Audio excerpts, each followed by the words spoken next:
Continuamos conversando con Jorge Rivera, él es especialista en casos de inmigración y el tema que hoy nos ocupa tiene que ver con las peticiones de asilo político por parte de los venezolanos y cuál va a ser el futuro de estas peticiones luego de los hechos acontecidos en este país suramericano. Jorge, gracias por continuar con nosotros.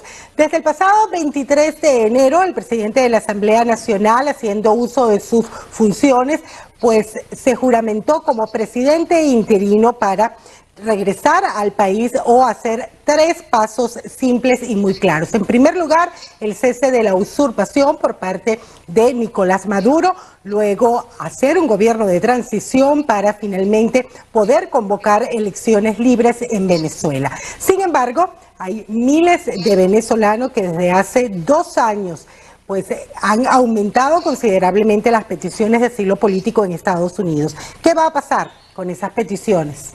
Bueno, mira, cuando definitivamente salga Nicolás Maduro y haya un cambio total de gobierno en Venezuela, no es que van a pasar una ley que ya no van a aprobar asilos venezolanos. Eso no funciona así. La ley de asilo continúa y lo que cambia son las circunstancias. Y los fiscales, por ejemplo, en las cortes de inmigración le van a estar pidiendo al juez que nieguen los casos precisamente por el cambio de circunstancias. Pero fíjate que el asilo es interesante porque tiene 2 bases: temor de persecución en el futuro o persecución que tú hayas sufrido en el pasado. Entonces legalmente se pueden continuar peleando esos casos a pesar de que hay un cambio de gobierno. Y claro, va a ser un pleito, pero hay que hacerle intento. Ahora, existen varios niveles de acuerdo al estatus en el que se encuentre la petición de asilo. Aquellas personas que ya introdujeron su caso pero que aún no han recibido ningún tipo de respuesta, aquellas personas que ya tienen un asilo aprobado e incluso aquellas personas que ya son residentes basados en una petición de asilo. Mira, los residentes no tienen nada que preocuparse, y tampoco los que ya les aprobaron el asilo, porque no hay inmigración. No le revoca el asilo porque hay un cambio en el gobierno después que te lo aprobaron. Pero las primeras 2 que tú me mencionaste, las personas que apenas van a aplicar y aquellos que tienen sus asilos pendientes, están en la misma situación, porque la clave es cuáles son las circunstancias en el momento que toma la decisión inmigración.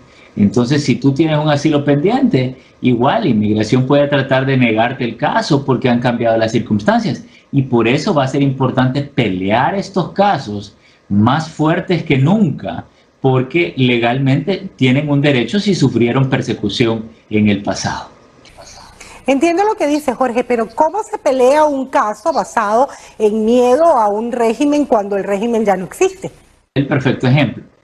Si hubo un cambio de gobierno, pero una familia que secuestraron a los familiares, asesinaron a alguien en la familia, los agredieron, o sea, si hay evidencia o pueden demostrar de que sufrieron persecución en el pasado, aunque haya un cambio hacia el futuro, no borra lo que sufrieron en el pasado, y esa es la base legal, bueno, que hay que pelear, el ángulo legal, el argumento que tenemos que hacer delante de los jueces y los oficiales de inmigración.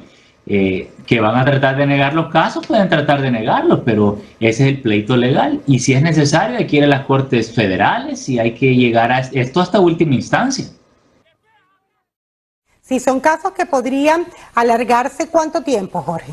La Corte de Inmigración, y esa es una ventaja que tenemos, que la Corte de Inmigración está demorando años para que te den una audiencia con todos los atrasos que han habido. Entonces, si estamos aplicando por asilo y hay un cambio en el gobierno, bueno, sabemos que vamos a pelear ese asilo, pero mientras tanto ocupamos esos años que se puede demorar para buscar otras alternativas que pudieran ser más seguras, porque sabemos que el asilo es una aplicación de alto riesgo.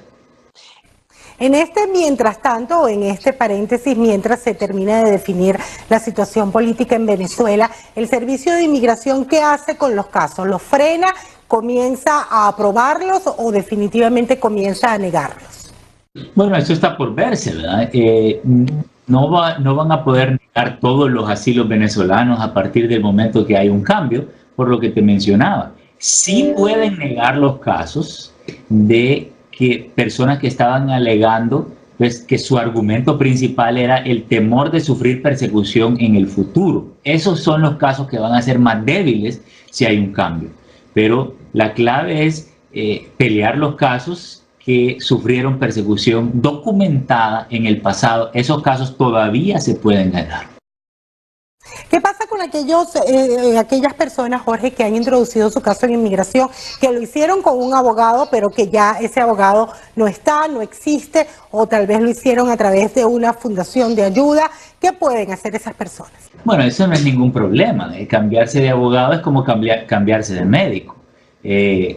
Uno se cambia, si el primer médico no le resuelve, el segundo es posible que sí, igual como abogado. Y es más, el segundo abogado debe de evaluar todo el caso de principio a final y ver si lo puede suplementar para hacerlo más fuerte. Esa es la clave de ganar los casos. Aunque sea débil al principio, siempre se puede hacer más fuerte en el camino. Gracias, Jorge, por todas tus recomendaciones. Tienes una línea de ayuda en caso de que las personas quieran consultar su caso. Recuérdanos el número. Pueden llamar al 888-578-2276. Lo repito, 888-578-2276. Gracias por el contacto y hasta la próxima semana. Igualmente, un abrazo.